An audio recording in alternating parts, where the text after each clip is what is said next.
கொடுத்த வாக்கை இந்த தடவை 41 சீட்டு தருவோம் என்று சொல்லிவிட்டு தராமல் போனதனுடைய காரணமாகத்தான் நாங்கள் அழுத்தி கேட்க வேண்டிய நோக்கமும் ஆட்சி அதிகாரத்தில் பங்கு கேட்க வேண்டிய நோக்கமும் உள்ளாட்சி தேர்தலில் 5 ஆண்டுகளில் எங்களுக்கு ஏற்பட்ட கசப்பான அனுபவங்கள்.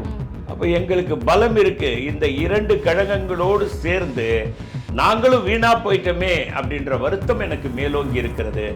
நீங்க தனித்து நின்றால் காங்கிரஸ் அமோக வெற்றி பெறும் அப்படின்னு ரொம்ப கான்பிடண்டா சொல்றீங்க. அப்ப இந்த தேர்தலில் அதை முயற்சி பண்ணி பார்த்திருக்கலாமே. முயற்சி பண்ணி பார்த்தாங்க. சில தலைவர்கள் அதற்கு தடையாக இருக்கிறார்கள். சிதம்பரம் போன்றவர்கள் மிகப்பெரிய தடையாக இருக்கிறார். கையாலாகாத அரசாங்கமா இன்னைக்கு இருந்துச்சு காங்கிரஸ். ஒத்துக்கிறீங்க? அப்ப நான் ஒத்துக்கிறேன். இன்னைக்கு மோடி ஆட்சியில் இருக்கிறதுக்கு காங்கிரஸ் தான் காரணம், மோடி காரணம் கிடையாது. இப்போ தேர்தல் நடந்தா நான் சொல்றேங்க, மத்தியில காங்கிரஸ் ஆட்சி வந்துடும். அதுல எனக்கு எந்த சந்தேகமும் இல்லை. பீகார்ல ஆட்சியை பிடிக்க முடியலையே சார் காங்கிரஸால. எங்க பீகார்ல நடத்த முடியாம போனதுக்கு காரணம் ஓட்டு மிஷின், தேர்தல் கமிஷன். வாக்குகள் போட அனுமதித்தது யார்? தேர்தல் கமிஷன். ஆகவே தேர்தல் கமிஷனோடு கூட்டணி, அமலாக்கத்துறையோடு கூட்டணி, சிபிஐயோடு கூட்டணி வைத்துக் கொண்டு இவர்கள் வெற்றி பெறுகிறார்கள் என்பதிலே எந்த மாற்று கருத்தும் இல்லை. அப்போ நீட்டே இல்லாமல் வல்லுநர்களாக இருக்கக்கூடிய மருத்துவர்கள் வாழ்கின்ற இந்த தமிழ்நாட்டில் நீட் எதுக்கு?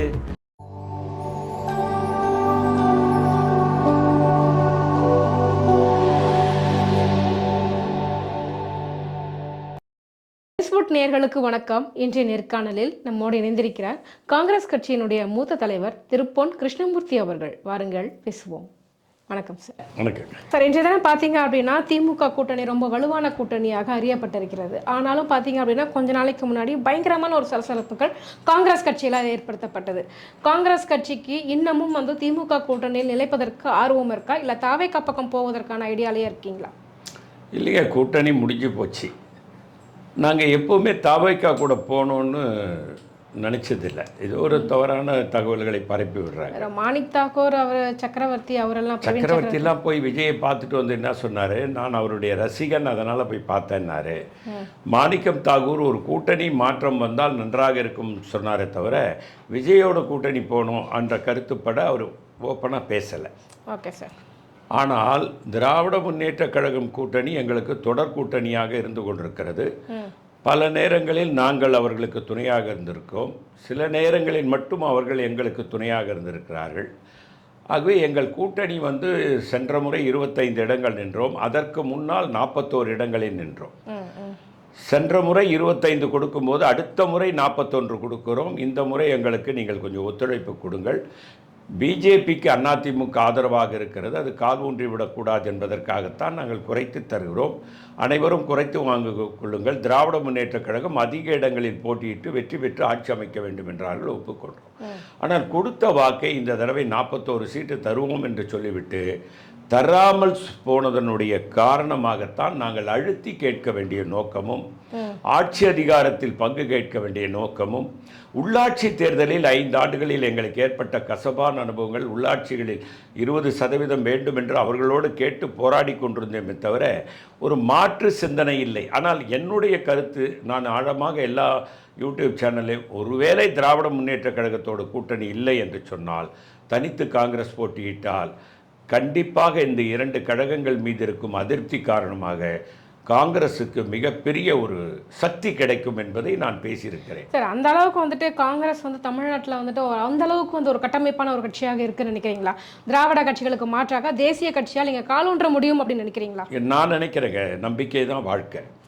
1989 கலைஞர் ஆட்சி அமைச்சார். அப்போ அதிமுக 27, காங்கிரஸ் 26 தொகுதியில் வெற்றி பெற்றோம். அசெம்பிளி தொகுதி, சட்டமன்ற தொகுதியில் கலைஞர் ஆட்சியை பிடித்தார்.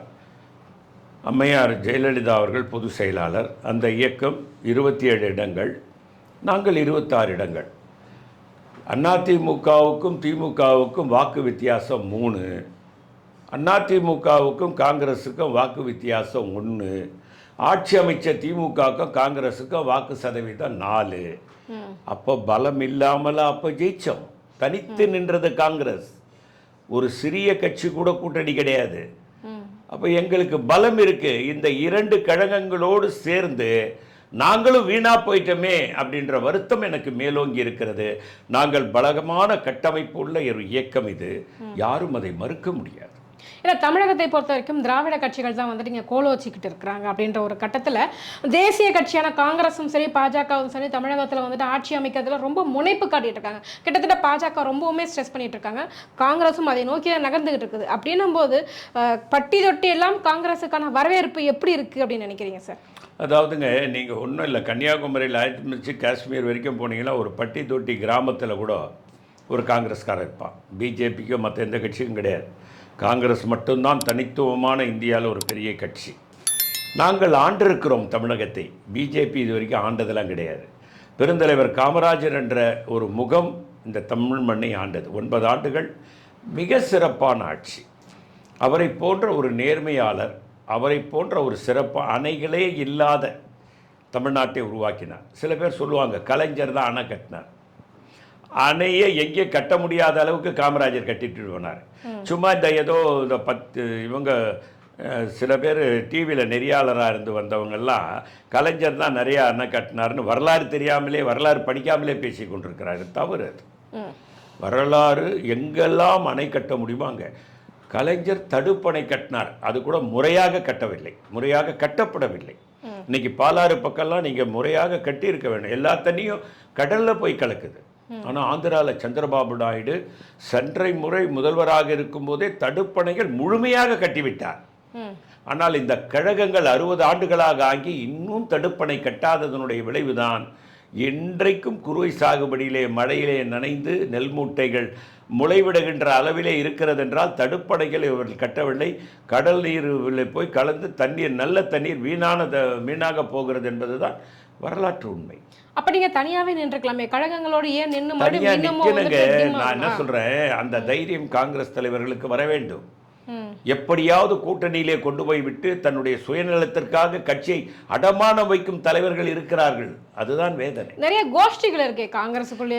கோஷ்டி இல்லாத இயக்கம் இது. எல்லா இடத்துலயும் கோஷ்டி, அதாவது உள்ளுக்குள்ள புகஞ்சுகிட்டு இருக்கும். இங்க வெளிப்படையாகவே தெரியுது. வெளிப்படையா திராவிட முன்னேற்ற கழகத்துல கடந்த உள்ளாட்சி தேர்தலில் எங்களுக்காக ஒதுக்கப்பட்ட இடம் நகராட்சியில் திராவிட முன்னேற்ற கழகம் இப்போ உள்ளாட்சியில் ஒரு 30 இடம் இருக்குன்னு வச்சுக்கோங்களேன்.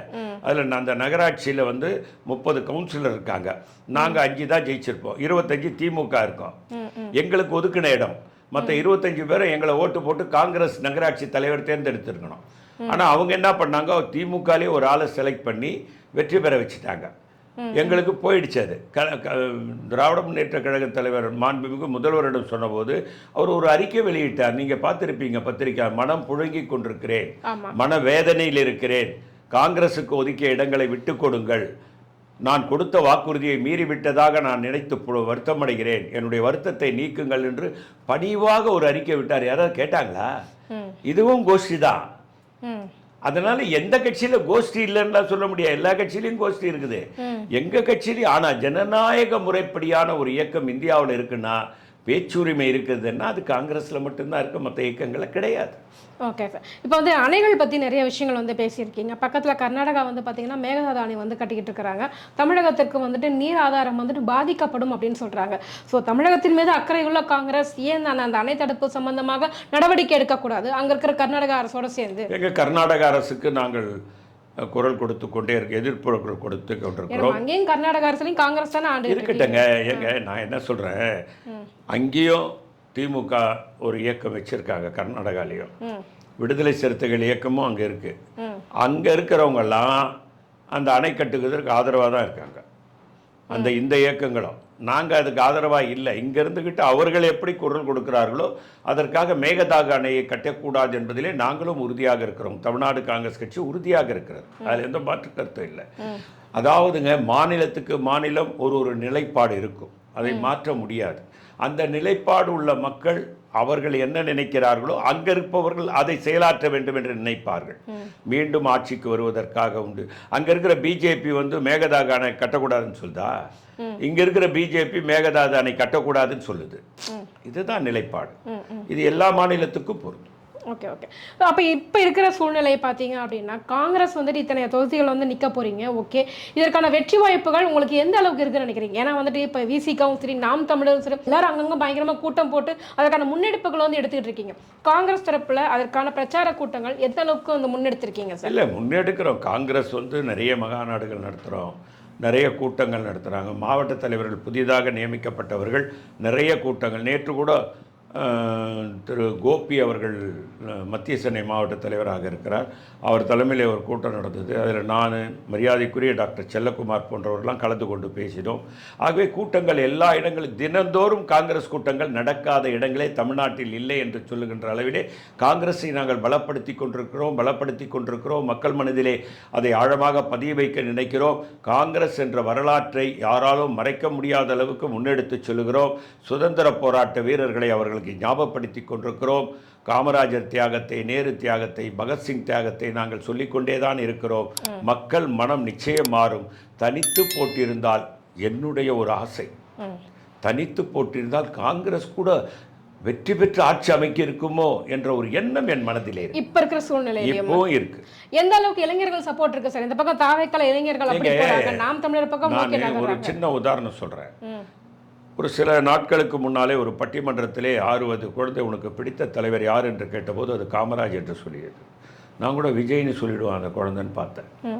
ஏன் அப்படி சொல்லுகிறாய் என்று அந்த நெறியாளர் பார்த்து கேட்டபோது அந்த குழந்தை சொல்லியது, காமராஜர் தான் அணை கட்டினார், காமராஜர் தான் ஆலைகளை உருவாக்கினார், காமராஜர் தான் இலவச உணவு கொடுத்தார், இலவச உடை கொடுத்தார், இவ்வளவும் கொடுத்து விட்டார். நெய்வேலி லிக்னைட் கார்ப்பரேஷன் உருவாக்கியதால் இன்றைக்கு என் தந்தை அங்கே பணிபுரிகிறார், கை நிறைய சம்பாதிக்கிறார், என் குடும்பம் வசதியாக இருக்கிறது, அதுக்கு அந்த பெருந்தலைவன் தான் காரணம் என்று இந்த 6 வயது குழந்தை மனதிலே அந்த இதை பதித்து வைத்தது யார்? அவருடைய தாய் தகப்பனாராகத்தான் இருக்கும். அந்த குழந்தைக்காகவே அது தெரிந்திருக்கும் என்று நான் நினைக்கவில்லை.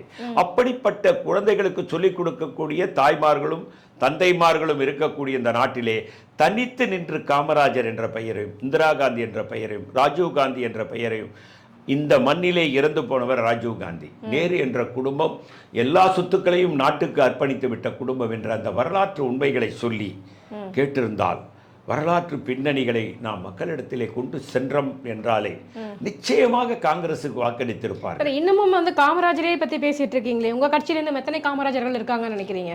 அதாவதுங்க, நீங்க காமராஜர் சில 8-7 பேருமே காமராஜராகவே வாழ்ந்தாங்க. இன்னைக்கு கூட இங்க பல பேர் காமராஜர்களாக, கக்கன்களாக வாழ்ந்து கொண்டிருக்கிறார்கள். எத்தனை பேர் இருக்கிறார்கள்? இன்றைக்கும் சுதந்திர போராட்ட வீரர்கள் இருக்காங்கல்ல, அவங்க வாரிசுதாரர்கள் அமைப்புக்கு நான் தான் தலைவராக இருக்கேன். அந்த வாரிசுதாரர்கள் வீட்டுக்கு போயிருக்கேன், குடிசையில் வாழ்கிறாங்கங்க. இன்றைக்கும் குடிசையில் வாழ்கிறாங்க, வறுமையில் வாழ்கிறாங்க. ஏனென்றால் காங்கிரஸ் என்றால் அதனுடைய அடையாளம் எளிமை. அதை தான் காந்தி எங்களுக்கு சொல்லி. அவங்களுக்கு காங்கிரஸ் தரப்புல என்ன மாதிரியான உதவிகள் பண்றீங்க? என்ன அவங்களுக்கு செய்ய முடியுமோ அதை காங்கிரஸ் செஞ்சுக்கிட்டு தான் இருக்கோம். ஆனால் அவர்களை இன்னும் மேலே உயர்த்தணும். இந்த 60 ஆண்டுகளாக ஆட்சி இல்லாமல் போனதனால் அவர்களை மேலே உயர்த்த முடியவில்லை. இந்த 2 ஆண்டுகளிலும் அந்த சுதந்திர போராட்ட வீரர்கள் மற்ற மாநிலங்களில் நீங்கள் பார்த்தீங்கன்னா, உத்தரகாண்ட், பஞ்சாப், கல்கட்டா, வெஸ்ட் பெங்கால்லாம் என்ன பண்ணுறாங்க, இந்த சுதந்திர போராட்ட வாரிசுகளுக்கு தியாகிகள் பென்ஷன் கொடுத்துருந்தாங்கல்ல, அதில் ஒரு 50% கொடுக்குறாங்க, பஸ்ஸில் இலவச பாஸ் கொடுக்குறாங்க, வேலை வாய்ப்பில் முன்னுரிமை கொடுக்குறாங்க, கல்வியில் முன்னுரிமை. அதை கொடுக்க சொல்லி 60 ஆண்டுகளாக போராடி கொண்டிருக்கிறோம். நடக்கலை தமிழ்நாட்டில். மொழிப்போர் தியாகிகளுக்கு நீங்கள் பென்ஷன் கொடுக்குறீங்க, கொடுங்க, வேணான்னு சொல்லலை.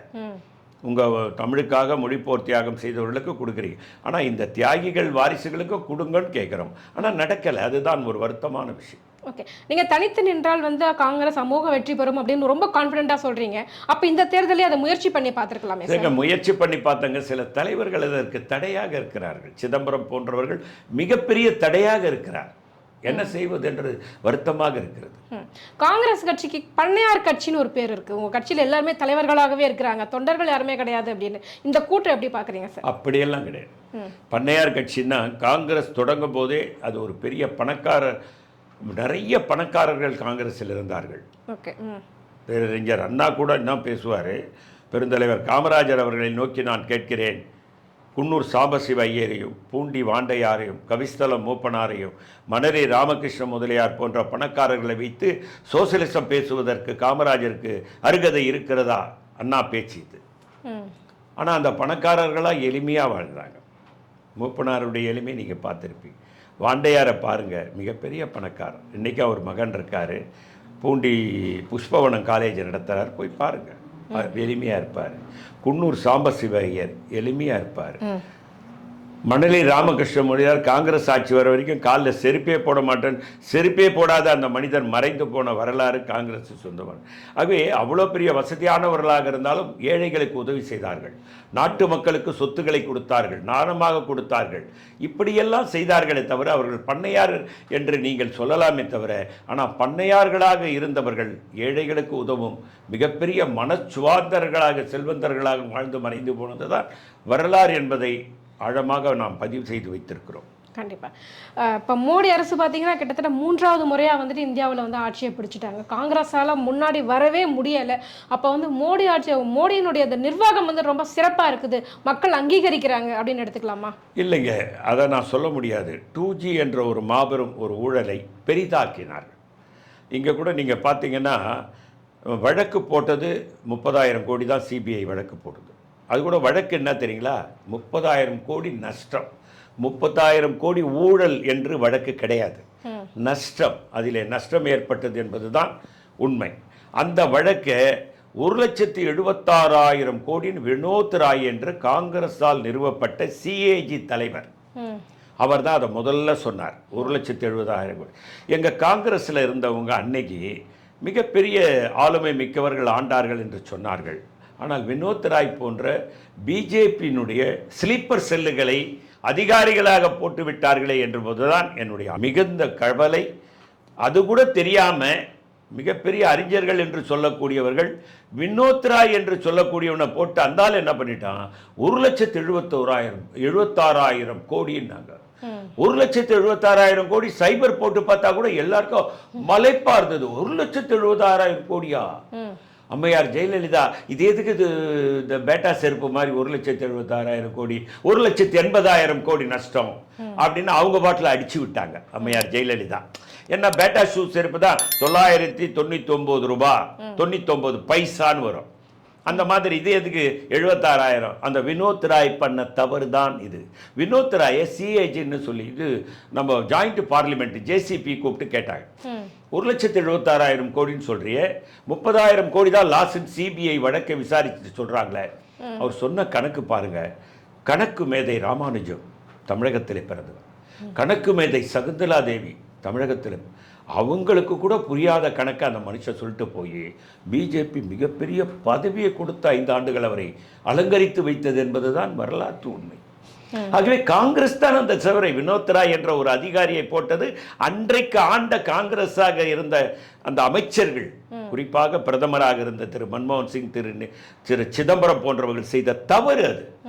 வினோத் ராய் என்ற ஒரு மோசமான காங்கிரசுக்கு எதிர்ப்பாளனை நீங்கள் நியமித்ததனுடைய விளைவு 30,000 கோடி நஷ்டத்தை ஊழல் என்று சொன்னார். அதுக்கு ஒரு இராணுவத்தில் பணியாற்றி டிரைவரா பணியாற்றி வருங்க, சென்னையை சேர்ந்த ஒரு கர்னலுக்கு டிரைவரா இருந்தவர். யாரு? அண்ணா ஹசாரே. அவர் ஒரு இராணுவத்தில் டிரைவராக பணியாற்றியவர். அவரை போய் பட்னவியாஸ், இன்னைக்கு மகாராஷ்டிரா சிஎம் இருக்கார்ல, அவர் போய் பார்க்குறாரு. இவருக்கு குல்லா போட்டால் எப்படி இருக்குன்னு ஒரு குல்லாவை மாட்டி விடுறாரு. குல்லாவை மாட்டி விட்டுட்டு இந்த கிழவனை விட்டு வந்து உட்கார வச்சு சொன்னால் மக்கள் நம்புவாங்கன்னு இந்த பட்னவியாஸ் தான் அண்ணா ஹசாரேவே கண்டுபிடிக்கிறார். அந்த ஆள் வந்து உட்காந்துக்கிட்டு உண்ணாவிரதம் இருந்துக்கிட்டு எவ்வளோ பெரிய குழப்பங்களை ஏற்படுத்த முடியுமோ. கெஜ்ரிவால் போன்றவர்கள், ஒரு அம்மையார் கூட கவர்னராக இருந்தாங்க, பாண்டிச்சேரி கவர்னர், அவங்க பேர் எனக்கு மறந்து போச்சு, போலீஸ் கிரண் பேடி, இவங்களெல்லாம் கூட சேர்த்துக்கிட்டு ஒரு சாமியார் ஒருத்தர் மருந்தெல்லாம் வித்துக்கிட்டு இருக்காரு, அவர் பேர் என்ன, பாபா ராம்தேவ், இவங்களெல்லாம் கூட வச்சுக்கிட்டு ஒரு விளையாட்டு காட்டி கடைசியில் இப்போ அந்த ஆள் எங்க இருக்காரு? எங்க வியாபம்னு ஒரு ஊழல் நடந்தது. அது எல்லாமே காங்கிரஸ் ஆட்சியில தான் நடந்தது. ஆனால் எதுவுமே பண்ண முடியல காங்கிரஸால். அப்போ கூட எங்க அதுதாங்க கையாலாகாத அரசாங்கமா அன்னைக்கு இருந்துச்சு காங்கிரஸ். ஒத்துக்கிறீங்க? அப்ப நான் ஒத்துக்கிறேன். அன்னைக்கு இருந்த அமைச்சர்களோ பிரதமரோ அதை தடுத்திருக்க வேண்டும். அதை அனுமதித்தது மிகப்பெரிய தவறு. 1,76,000 கோடி எப்படா ஊழல்னு அவனை கைது பண்ணி விசாரிக்க முறையில் விசாரித்திருந்தால் அவன் உண்மையை கச்சிருப்பான். யார் சொன்னார்கள் என்று சொல்லியிருப்பான் அந்த வினோத் ராய். அதெல்லாம் விசாரிக்காமல் விட்டுட்டு இன்னைக்கு மக்கள் வந்து 1,70,000 கோடி, அதுக்கு எத்தனை சைபர்னே தெரியாதுன்னு அம்மையார் ஜெயலலிதா சொல்லிட்டு எதுக்கு இந்த தொந்தரவுன்னு 1,80,000 கோடின்ட்டாங்க. அன்னைக்கு ஆண்டவர்கள் அதை சரியாக கையாண்டிருந்தால் கடைசியில் என்னங்க ஆச்சு? 2G அந்த சைனி என்ற ஒரு நீதி அரசர், நான் இரவெல்லாம் காத்திருந்தேன், கண் விழித்து காத்திருந்தேன், தூங்காமல் காத்திருந்தேன், சாட்சி சொல்ல ஒருத்தர் கூட வரல, இதில் உண்மையே இல்லை, இதில் குற்றம் நிரூபிக்கப்படவில்லை, நிரபராதின்னு சொல்லி விட்டாரா இல்லையா? அப்போது இதெல்லாம் கண்டுபிடிக்கிறது தானேங்க ஒரு ஆட்சியாளர் வேலை. உங்ககிட்ட மந்திரியாக இருந்தார், அவங்க யார்? கனிமொழி, நம்முடைய கூட்டணி கட்சி தலைவர் கருணாநிதியினுடைய மக. அவங்கள தூக்கி நம்ம அரசாங்கத்தில் தானே அவங்கள கைது பண்ணியிருக்கலாமா? இந்த உண்மையை கண்டறிய வேணாவா? இந்த உண்மையை கண்டறியாமல் நீங்களாம் என்ன அறிஞர்? நீங்கள் அதெல்லாம் கண்டுபிடிக்காம நீங்க ஜெயிலில் போட்டு இன்னைக்கு மோடி ஆட்சியில் இருக்கிறதுக்கு காங்கிரஸ் தான் காரணம், மோடி காரணம் கிடையாது. மோடி சிறப்பான ஆட்சி நடத்துறாரு, அதனால 3வது தடவை வந்துட்டாருன்னு சொல்றீங்களே. இல்ல, மக்கள் மனதில் ஆழமாக அந்த 2G வழக்கை ஊன்றி விட்டார்கள். இன்றைக்கு படித்த இளைஞர்கள் 65% பேர் இருக்கிறார்கள். என்ன நினைக்கிறார்கள்? தன்னை ஆளுபவன் ஊழல் இல்லாதவனாக இருக்க வேண்டும் என்று நினைக்கிறான். அவன் உள்ளங்கையிலே போனை வைத்துக் கொண்டு உலகத்தை பார்க்கிறான். எங்கள் தலைவர் ராஜீவ் காந்தி அவர்கள் உள்ளங்கையத்திலே இளைஞர்கள் பார்ப்பதற்குண்டான வசதிகளை ஏற்படுத்தி கொண்டு கொடுத்துவிட்டு போயிருக்கிற காரணத்தினால் ஊழலே இல்லாத உலக நாடுகள் இருக்கும்போது மிகப்பெரிய ஊழல் இங்கே தமிழகத்திலே இந்தியாவிலே நடந்திருக்கிறதே. அதற்கு காரணம் காங்கிரஸ் என்று சொல்லுகிறார்களே, ஒரு அதிகாரியே சொல்லுகிறாரே, சிஏஜி என்பது அவன் தான் ஆடிட்டிங் பண்றவன், அவரே சொல்றாரே, அப்போ உண்மை இருக்கும். ஒரு ஐஏஎஸ் அதிகாரி, கேரளா கேடுறவன், அந்தாலே சொல்றாரே, அப்போ உண்மை இருக்கும்னு நினைக்கக்கூடிய நம்பக்கூடிய அளவுக்கு விட்டது யார்? அந்த அரசு தானே விட்டது. அந்த அரசு தான் காங்கிரஸ் அரசு. இப்போ நான் ஒரு கேள்வி கேட்குறேன். இப்படி மத்திய சர்க்கார்லேயே பார்த்தீங்க அப்படின்னா பாஜகவை காலூன்ற விட்ட காங்கிரஸ் கட்சியை தமிழகத்தில் அதிகாரத்தை கொடுத்தோம், தமிழகத்தை உங்கள் கையில் கொடுத்தோம் அப்படின்னா திரும்ப பாஜகவை உள்ளே கொண்டுட்டு வர மாட்டீங்கன்னு என்ன அஷூரன்ஸ் இருக்குது? அதாவதுங்க, 2G இல்லைன்னு ஆயிடுச்சு, காங்கிரஸும் ஊழல் செய்யலைன்னு ஆயிடுச்சு, திமுக ஊழல் செய்யலன்னு மக்களை ஏற்றுக்கிட்டு வாக்களித்து ஆட்சிக்கு வந்துட்டாங்க. அதே நிலைமை இப்போ தேர்தல் நடந்தால் நான் சொல்கிறேங்க, மத்தியில் காங்கிரஸ் ஆட்சி வந்துடும். அதில் எனக்கு எந்த சந்தேகமும் இல்லை. பீகார்லேயே ஆட்சியை பிடிக்க முடியலையே சார் காங்கிரஸால். எங்கள் பீகாரில் நடத்த முடியாமல் போனதுக்கு காரணம் ஓட்டு மிஷின், தேர்தல் கமிஷன் இதை நிரூபித்தாங்க. நீங்கள் ஒன்றும் இல்லைங்க, கர்நாடகாவில் ஒரு இடத்துல மகாந்திரபுரமோ என்னவோ ஒரு ஊர், ஒரு வீட்டுக்கு போகுது தேர்தல் கமிஷன். டைம்ஸ் ஆஃப் இந்தியா நேராக போகிறாங்க, உங்கள் மாதிரி ஒரு சேனல் டைம்ஸ் ஆஃப் இந்தியா போகிறாங்க. அந்த வீட்டில் 4 ஓட்டு இருக்குது. இந்த வீட்டில் 65 ஓட்டு போல ஆயிருக்கேன்னு கேட்குறாங்க. இதில் இந்த வீட்டில் 4 பேருக்கு மேலே வச்சிக்க முடியாதுங்க. இது யார் செய்திருப்பார்கள் நீங்கள் சொல்லுங்கள்? தேர்தல் கமிஷன் அலோவ் பண்ணுறான், 65 ஓட்டு இருக்கிறதா பதிவு பண்ணுறான், அந்த 65 வாக்குகளும் பதிவாகிறது. அந்த இடத்துல ஒரு வேட்பாளர், பிஜேபி வேட்பாளர் வெற்றி பெறுகிறார். அப்போ அதுக்கு என்ன காரணங்க? தேர்தல் கமிஷன் உடந்தையாக இருந்ததா இல்லையா? ஆகவே தேர்தல் கமிஷன் உடந்தையாக இருந்து, நான் என்ன கேட்குறேன், 11ஆம் தேதி கடைசி போலிங், 6ஆம் தேதி ஒரு போலிங், 11ஆம் தேதி ஒரு போலிங், ரிசல்ட்டு 14ஆம் தேதி. 11ஆம் தேதி காலை 10 மணி வரைக்கும் 10,000 ரூபாய் பெண்கள் வங்கி கணக்கில் விழுதுன்னா தேர்தல் கமிஷன் தடுத்திருக்கணுமா இல்லையா? கண்டிப்பா அலோ பண்ணலாமா? கோட் ஆஃப் கான்டக்ட் வந்ததுக்கப்புறம் அந்த அக்கௌண்ட்டில் பணம் வந்திருக்கலாமா? அதை அனுமதித்தது யார்? தேர்தல் கமிஷன். வாக்குகள் போட அனுமதித்தது யார்? தேர்தல் கமிஷன். ஆகவே தேர்தல் கமிஷனோடு கூட்டணி, அமலாக்கத்துறையோடு கூட்டணி, சிபிஐயோடு கூட்டணி வைத்துக்கொண்டு இவர்கள் வெற்றி பெறுகிறார்கள் என்பதிலே எந்த மாற்று கருத்தும் இல்லை. அதே மாதிரி காங்கிரஸ் கட்சியை சேர்ந்த உங்ககிட்ட தான் இந்த முக்கியமான கேள்வியை முன்வைக்கணும்னு நினச்சேன். என்னென்னா, ஜிஎஸ்டி ஆகட்டும், நீட் ஆகட்டும், இது ரெண்டுமே பார்த்தீங்க அப்படின்னா காங்கிரஸ் தான் ஆட்சியில் இருக்கும்போது தான் கொண்டுட்டு வந்தாங்க. இந்த நீட்டினால் பார்த்தீங்க அப்படின்னா எவ்வளவு பேர் பாதிக்கப்பட்டிருக்காங்க அப்படின்றது தெரியும். நீட்டுக்காக இங்கே நிறைய பேர் மாணவர்கள் உயிரிழப்பும் ஏற்பட்டிருக்குது, நீட்டுக்கு விதிவிலக்கும் கேட்டிருக்கிறோம். அப்படி இருக்கக்கூடிய சூழ்நிலையில் எதுக்காக இந்த நீட்டு ஜிஎஸ்டி எல்லாம் கொண்டுட்டு வரணும்? ஜிஎஸ்டினால மக்களுக்கான வரிச்சுமை அதிகமாக இருக்கா இல்லையா? நாங்கள் கொண்டு வந்த ஜிஎஸ்டி வேறங்க. 9% ஜிஎஸ்டி வரி மாநிலம், 9% மத்திய அரசு, இப்படி தான் ஜிஎஸ்டி. நாங்கள் என்ன பண்ணோம், ஒரே இதுவாக்கி 9, 18 தான் சொன்னோம். ஆனால் இன்னைக்கு இருக்கக்கூடிய நாங்கள் இருக்கும்போது ஜிஎஸ்டி கொண்டு வந்து விடவில்லை. எங்கள் ஆட்சி போனதுக்கு அப்புறம் தான் ஜிஎஸ்டி அமுலாச்சு. ஆனால் அவர்கள் 48 போட்டது காங்கிரஸ் தான். நாங்கள் அதை ஆலோசனை தான் வைத்திருந்தோம்.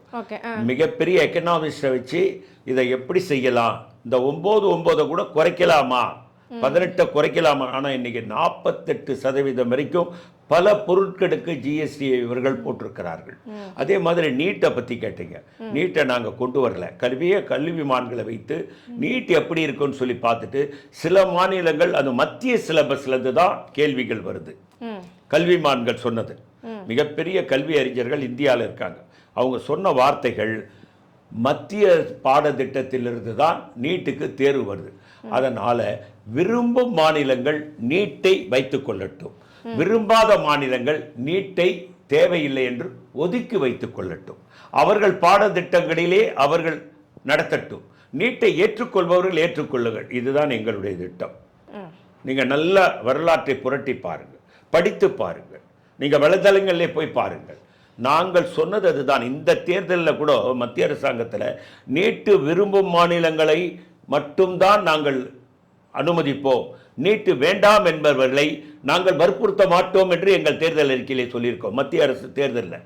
ஆகவே நாங்கள் அன்றைக்கும் அதுதான் சொன்னோம். இங்கே நீங்கள் பாருங்க, இன்றைக்கு மருத்துவத்தை நாடி எங்கே வர்றாங்க? உலகம் முழுவதும் தமிழ்நாட்டை நோக்கி வருகிறார். மருத்துவத்தில் தமிழ்நாடு தான் முதல் மாநிலமாக இருக்கு. அப்போ மருத்துவத்தை நாடி இங்கே வருகிற எவனோ நீட்டு தேர்வு எழுதி மருத்துவரானவர் ஒருத்தர் கூட கிடையாது. அப்போ நீட்டே இல்லாமல் வல்லுநர்களாக இருக்கக்கூடிய மருத்துவர்கள் வாழ்கின்ற இந்த தமிழ்நாட்டில் நீட் எதுக்கு? அந்த கேள்வியை கேட்டபோது மத்திய காங்கிரஸ் அரசாங்கம் ஒத்துக்கொள்ளாத மாநிலங்களுக்கு நீட்டை நாங்கள் திணிக்க மாட்டோம் என்ற வாக்குறுதியை கொடுத்தோமா இல்லையா? எப்படி இந்தியை திணிக்க மாட்டோம் என்று வாக்குறுதி கொடுத்தோமோ அந்த மாதிரி வாக்குறுதி கொடுத்துருக்கிறோமா இல்லையா? ஆகவே காங்கிரஸ் நீட்டை கொண்டு வந்தது, ஜிஎஸ்டி, நாங்கள் கொண்டு வந்த ஜிஎஸ்டி வேற, நாங்கள் கொண்டு வந்த நீட்டு வேற, இவர்கள் கொண்டு வந்திருக்கிற நீட்டு வேற, இவர்கள் கொண்டு வந்திருக்கிற ஜிஎஸ்டி வேற.